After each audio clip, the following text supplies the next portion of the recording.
സുഹൃത്തുക്കളെ, ഇന്നൊരു യാത്രയെക്കുറിച്ചുള്ള വിവരണങ്ങളാണ്.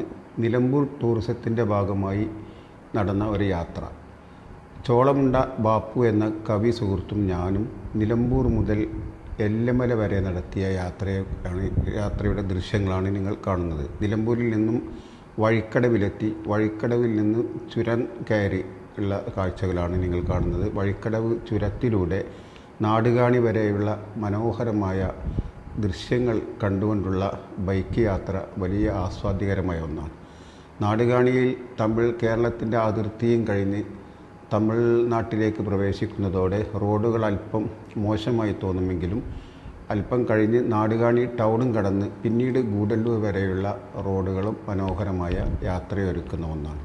ഇരുവനങ്ങളിലും ഇരുവശങ്ങളിലും കാറ്റാടി മരങ്ങളാൽ നിബിഡമായ ഇവിടെയുള്ള തേയിലത്തോട്ടങ്ങളെ ആസ്വദിച്ചുകൊണ്ടുള്ള ചാറ്റൽ മഴ കൂടിയാകുമ്പോൾ യാത്ര ഒന്നുകൂടി ഹൃദ്യമാകും എന്നുള്ളതാണ് ഈ യാത്രയുടെ ഒരു പ്രത്യേകത. അതോടുകൂടി നാടുകാണിയുടെ എത്തുന്നതോടുകൂടി നമ്മൾ പതിയെ തണുപ്പിൻ്റെ ആവരണങ്ങളിലേക്ക് ആണ്ടിറങ്ങുകയാണ്. താഴ്വാരത്ത് വഴിക്കടവിൽ നിന്നൊക്കെ അല്പം ചൂടുള്ള കാലാവസ്ഥയാകുമ്പോൾ ഈ പ്രദേശങ്ങളിലൂടെയൊക്കെ എത്തുമ്പോൾ നാടുകാണി കഴിയുന്നതോടുകൂടിയുള്ള തണുപ്പും അതുപോലെ തന്നെ മഞ്ഞിൻ്റെ ആവരണമണിഞ്ഞ പ്രകൃതിയുമൊക്കെ നമ്മുടെ യാത്ര വല്ലാതെ ഹൃദ്യമാക്കുന്ന ഒന്നാണ്.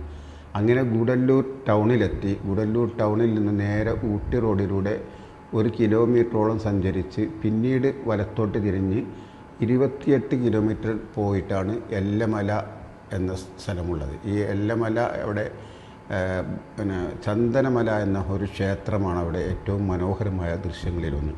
അവിടേക്ക് എത്തുന്നതിന് മുമ്പായിട്ടുള്ള 25 കിലോമീറ്റർ യാത്ര നിബിഡമായ കാറ്റാടി മരങ്ങൾ ഇരുവശങ്ങളിലും തങ്ങി നിൽക്കുന്നതിനിടയിലൂടെ കൊടുങ്കാടിലൂടെയുള്ള ഒരു യാത്രയെ ആസ്വദിക്കാൻ നമുക്കാവും എന്നുള്ളതാണ് അതിൻ്റെ പ്രത്യേകത. കുറേ കൂടി മുന്നോട്ട് പോയി 2-3 കിലോമീറ്റർ എത്തുമ്പോഴേക്കും ആട്ടിറച്ചിക്കാടി എന്നൊരു സ്ഥലമുണ്ട്. ആ സ്ഥലത്തിൽ നിന്ന് കടും കുത്തനെ ഇറങ്ങിയാൽ പിന്നീട് എത്തുന്ന OM സീതിക്കോയ തങ്ങൾ മക്കാം എന്ന ഒരു മക്കാമും ചെറിയൊരു മസ്ജിദും കബറിടങ്ങളുമൊക്കെയുള്ള ഒരു സ്ഥലം അവിടെ വിജനമായ ഒരു സ്ഥലത്ത് ഉണ്ട്. അതും കാഴ്ചകളിൽ ഒരു അനുഭൂതി തന്നെയാണ്. അവിടെ നിന്നും ആ കാഴ്ച കണ്ട് വീണ്ടും 1/2 കിലോമീറ്റർ ദൂരത്തേക്ക് മെയിൻ റോഡിലേക്ക് കയറി വീണ്ടും നമ്മൾ യാത്ര തുടരുകയാണെങ്കിൽ ഈ എല്ലമല ലക്ഷ്യമാക്കിക്കൊണ്ടുള്ള യാത്രയിൽ ഇവിടുത്തെ റോഡ് അത്ര വീതി കൂടിയതൊന്നുമല്ല. ഒരു ബസ്സിന് അല്ലെങ്കിൽ ഒരു കാറിനൊക്കെ കടന്നു പോകാനുള്ള വീതിയെ ഈ റോഡിനുള്ളൂ. എങ്കിൽ പോലും നല്ല സുഖകരമായി യാത്ര ചെയ്യാനുള്ള സൗകര്യമുണ്ട്. ബൈക്ക് യാത്രയ്ക്ക് പ്രത്യേകിച്ചും പറ്റിയ ഒരു അന്തരീക്ഷമാണ്. അങ്ങനെ ഈ എല്ലമലയിലെത്തുന്നതോടുകൂടി